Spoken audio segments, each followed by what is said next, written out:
नमस्कार मेरे प्यारे बच्चों। आज हम आप लोग के लिए क्लास 12th के लिए ज्योग्राफी का कुछ वीवीआई शॉर्ट क्वेश्चन को लेकर आए हैं, जिसमें आपका पहला क्वेश्चन है, जनसंख्या घनत्व से आप क्या समझते हैं। जनसंख्या घनत्व से आप क्या समझते हैं। तो देखिए, जनसंख्या घनत्व के बारे में क्या समझते हैं, इसका सही आंसर होगा किसी क्षेत्र में रहने वाले व्यक्तियों की संख्या और उस क्षेत्र के क्षेत्रफल के अनुपात। आप किस क्षेत्र में रह रहे हैं उसके क्षेत्र, और बोल रहा है किस क्षेत्र में रहने वाले, किसी क्षेत्र में रहने वाले व्यक्तियों की संख्या और उस क्षेत्र के क्षेत्रफल के अनुपात को क्या कहते हैं, जनसंख्या घनत्व।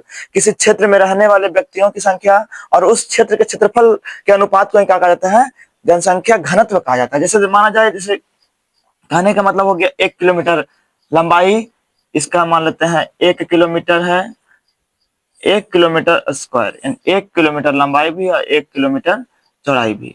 1 किलोमीटर लंबाई और 1 किलोमीटर चौड़ाई के बीच में कितना जनसंख्या रह रहा है, उसी के अनुपात को क्या कहेंगे हम, जनसंख्या घनत्व कहेंगे। अगर जनसंख्या घनत्व की बात किया जाए तो जनसंख्या घनत्व अगर भारत का पूछा जाए, 3 क्वेश्चन पूछता है इससे रिलेटिव जरूर।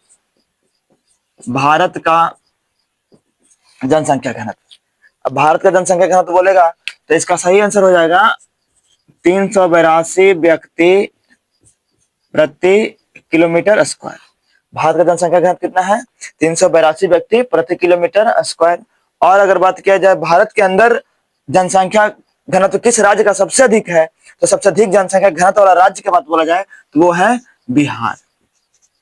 बिहार का जनसंख्या घनत्व सबसे अधिक है, जो कि 1106 व्यक्ति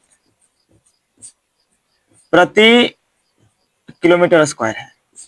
सबसे अधिक जनसंख्या घनत्व वाला राज्य कौन है, तो वो है बिहार। और बिहार का जनसंख्या घनत्व कितना है, तो बिहार का जनसंख्या घनत्व है 1106 व्यक्ति प्रति किलोमीटर स्क्वायर।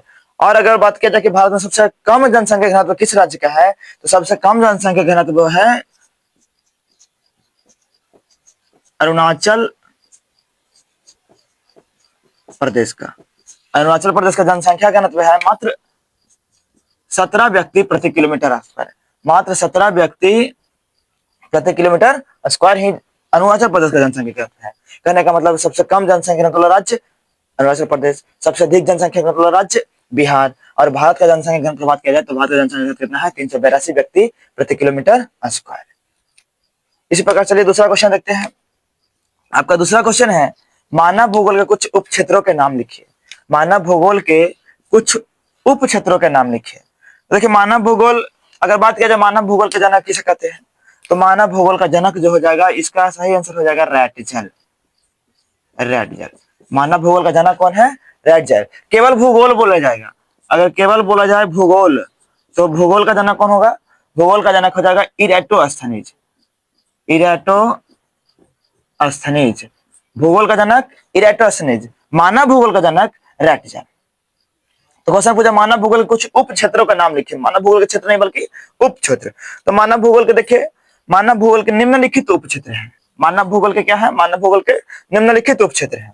जैसे देखा गया तो सांस्कृतिक भूगोल मानव भूगोल का ही उप क्षेत्र है, कृषि भूगोल भी मानव भूगोल का ही उप क्षेत्र है, जनसंख्या भूगोल, ऐतिहासिक भूगोल और संसाधन भूगोल, ये सभी के सभी क्या है, मानव भूगोल के क्या है, उप क्षेत्र है। 3 नंबर क्वेश्चन है, जन्म दर से आप क्या समझते हैं, मतलब जन्म दर से क्या अभिप्राय है।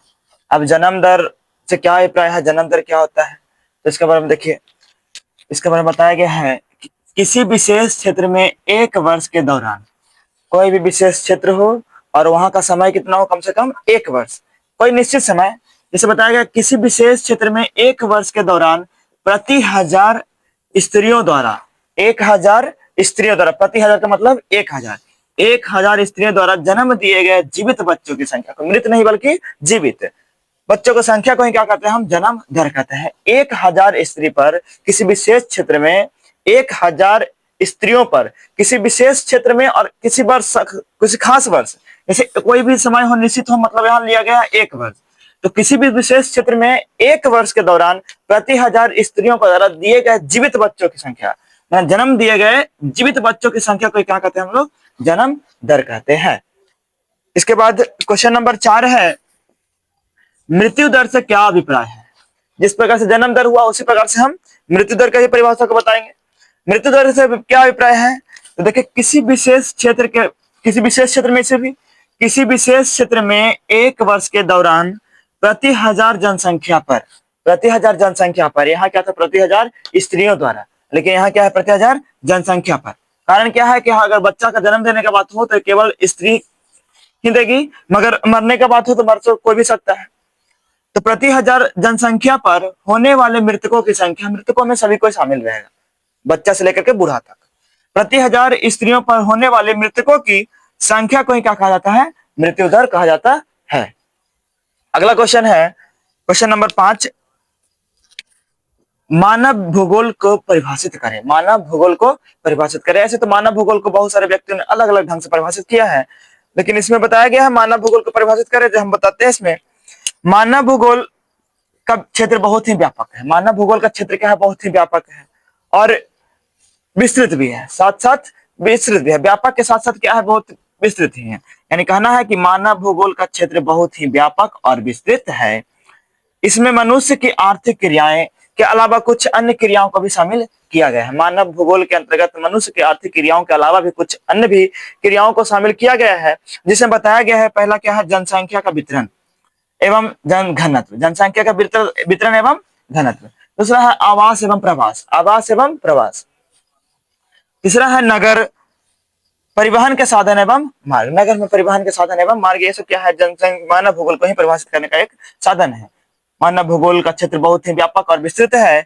इसमें मनुष्य की आर्थिक क्रियाओं के अलावा कुछ अन्य क्रियाओं को भी शामिल किया गया है, जैसे में क्या क्या है, तो जनसंख्या का वितरण एवं घनत्व, आवास प्रवास, नगर परिवहन के साधन एवं उसके मार्ग इत्यादि का भी जनसंख्या मानव भूगोल का